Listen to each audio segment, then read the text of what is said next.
Тук ли сте били? Здравейте! Аз малко се разсех. Нали знаете, на върха на туалетната чиния размишленията те върхлитат като Талибан търговски център. Седа си аз тук и си мисля, като цяло у нас има две основни професии.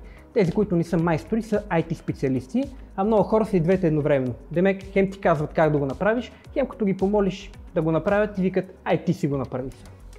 За IT специалистите всичко е ясно, но виж, това като нашите майстори, други няма по света. Те са полимати, ренесансови хора, хора с енциклопедично невежество. Например, един майстор плочкаджия е също и голмайстор, майстор дюнерджия, кунг-фу майстор, голмайстор, гол интервал майстор, фул мастър, мастър йода. Изобщо квалификацията им е толкова широка и многопрофилна, че им позволява да изхвърлят от кутията всяко опътване, схема и инструкция за монтаж.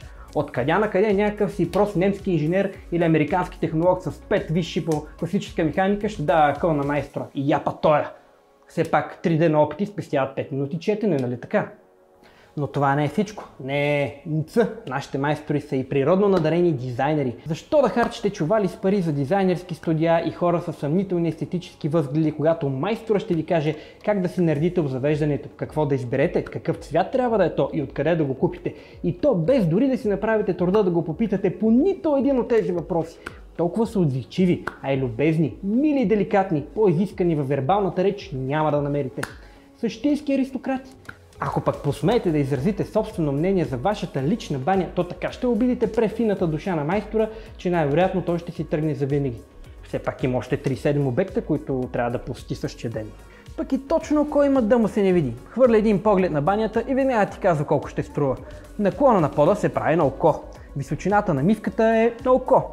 Питаш го, майсторе, кога ще е готова банята? А той метне един бегъл поглед към часовника, въздъхне красноречиво, па рече, ще стане.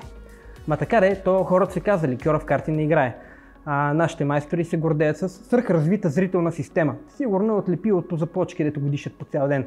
Нали знаете, претъпява им наземните способности за сметка на зрителните. Те ще като супергерои са. Друга отличителна черта на нашите майстори е, че винаги артисва нещо. Без значение какво се сглобява и монтира, майстора не е никакъв майстор, ако не му останат поне дозина болчета, гайки, бигли или колелца.